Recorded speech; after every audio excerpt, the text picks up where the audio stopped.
Hi everybody and welcome to another episode of SBTDT.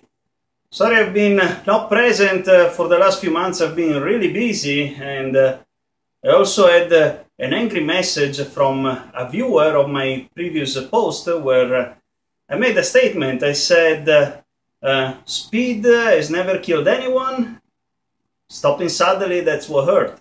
Apparently an angry mother took my suggestion bad and said that I'm inviting people to get hurt by going fast because it's not dangerous and speed kills. Well, no, that's not the case. Speed does not kill.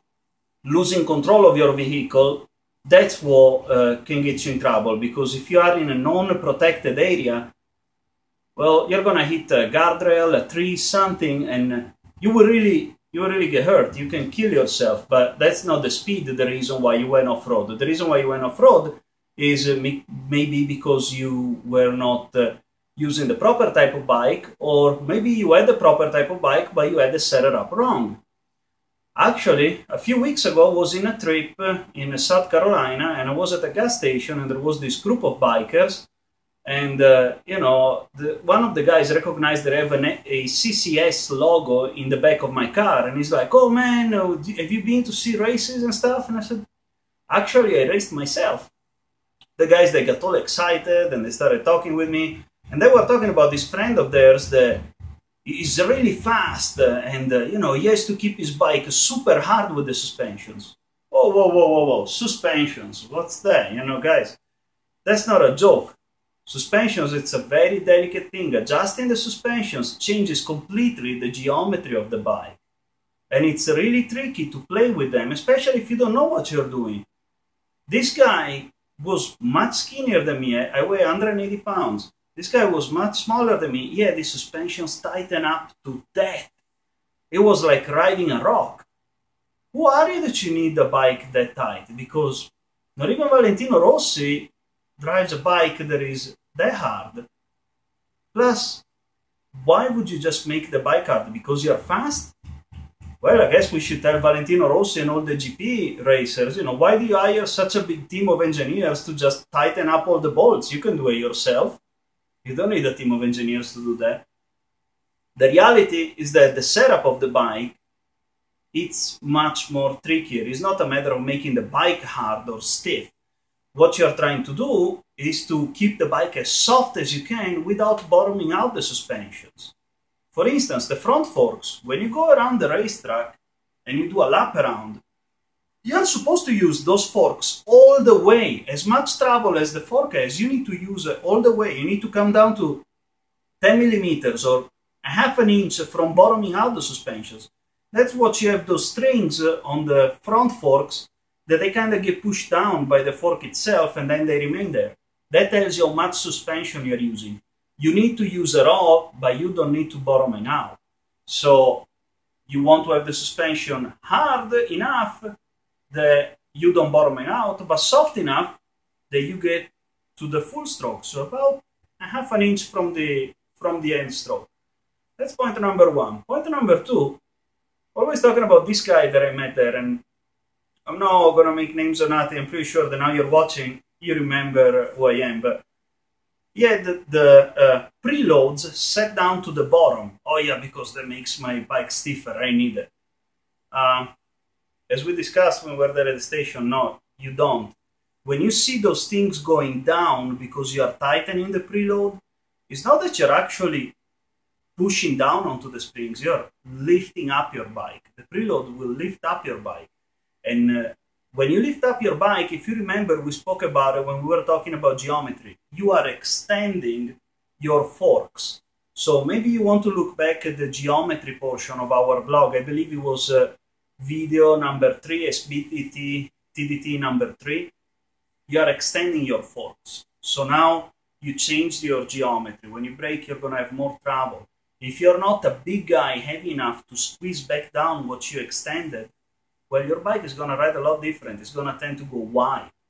So, guys, don't play with your forks. Please go talk with some professional or someone that's experienced before you touch it. And no, a person that's experienced is not the guy that goes around the street, because believe me, when you go around the street, you may want the suspensions pretty soft. There are a lot of holes and potholes, bumps. The suspension needs to move and it needs to stay in contact with the asphalt. If you have a suspension that is too stiff, every bump that you get, your front tire will gonna jump off the ground. You will lose control. You can get hurt for that. No matter what speed you're doing, this is not a matter of speed or nothing. You can really get hurt even at 20 miles an hour if you hit a bump and your front tire jumps away. So let's not play with the forks, but it's not that the rear tire is anything different. If you have your rear shock that is tight as hell, well, you're gonna make your tire work a lot. You're down in a corner and your back suspension does not compress, does not work. Well, your tire has to do the work, because either way, the work has to be done. So it's either done by the suspension or it's done by the tire. And usually the tire is your last resort. If something is going bad and the suspension is run out, that's when the tire comes into play. If you start riding with the suspension so stiff that your tire is always working, you're setting yourself up for a high side. A stiff rear suspension, when you open the throttle, the bike will tend to slide out. If you make it too soft, well, again, you are bottoming out the suspension, so you're risking to make your tire work too much. At the same time, there is also the rebound time. If you set the rebound incorrectly in the rear suspension, you may cause your bike to go wider in a corner rather than coming back in. Your suspension in the back needs to work, needs to be soft, but it also needs to push back up correctly. That's how the bike will keep closing the corner. If the rebound is not correct during the corner, the suspension keeps getting compressed. You get to the bottom out point, that's it, the bike will not come into the corner anymore, will keep widening. You don't want that either. This stuff is not stuff that you can play around while you are at the garage. It's not stuff that you can play around by testing in your driveway or the cul-de-sac. This is stuff you need to test at the racetrack, and if you're not a super fast driver, you can find a happy setup that works for most of the racetrack. But reality is that those screws are there to be adjusted at every racetrack. That's why racers, like the MotoGP racers and Superbike racers, they have a big old team of engineers working for them, adjusting these things. So please, don't play with your suspensions. Don't stiffen them up because you think that that's faster, because it makes it worse. Your suspension needs to be soft. Your tire needs to be in contact with the asphalt as much time as possible. And a softer suspension will follow it. So remember, the preload will lift the bike. Unless you are heavy enough to push it back down, you're basically extending your fork. The compression, you don't want it super stiff. It needs to be proper depending upon the racetrack you're going around. The rebound is the adjustment that makes the forks come back up. Well, you don't want the bike to come so quick up that it's going to bounce the tire off the ground. Basically, it's going to make the tire bounce. That's incorrect. It needs to be proper. Usually, you try to have it going down as fast as it comes up. They need to be even. The same rule almost applies in the back, but the best thing to do is to hire a pro and have your suspensions checked.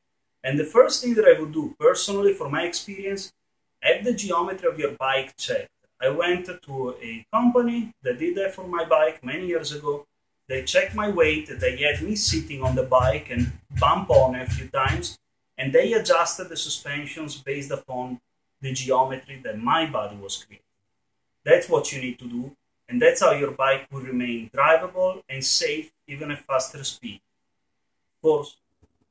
And remember, even your drive style will change the way that you need to set up the bike. Like a person that brakes really late will require a stiffer suspension than a person that pre-brakes and maybe wants to carry more speed into the corner. So don't do it yourself. Don't try to be cool and make the bike stiffer because that looks cool, because it's really not cool to have a bike that doesn't do exactly what you, the driver, want. On an unrelated note, I'd like to talk about a fact that has been in the news a lot lately. It's called the net neutrality. And net neutrality is a really important thing. It's been a thing since 1996. It's not a thing that came out in the last few days. Unfortunately, net neutrality was cancelled in 2014. Net neutrality is a very simple concept. It says that the internet service providers, they cannot stop an internet connection when you go to a certain site. They cannot block access to certain websites or slow it down. Even worse, it prohibits internet service providers like Comcast or Verizon, AT&T, Time Warner Cable, all of those guys. Net neutrality prohibits them from charging websites to broadcast stuff, to put stuff online. For instance, what would happen if an internet service provider starts charging YouTube to broadcast videos? Well, YouTube would have to come back of its costs, so eventually will charge me, and if it charges me, well, I would be forced to put these videos up with a payment, and I'm pretty sure that that wouldn't be cool for anybody. So net neutrality is really important to be kept, and despite the fact that whatever FCC proposal did that may be controversial by classifying the internet as a utility, it's thanks to net neutrality like this that the internet became what it is today, and that we can do these videos and talk about riding motorcycles, safety, and how to set them up. So once more, make sure that you contact someone professional before you start adjusting the suspensions, and make your bike safe for you, not to be cool. See ya!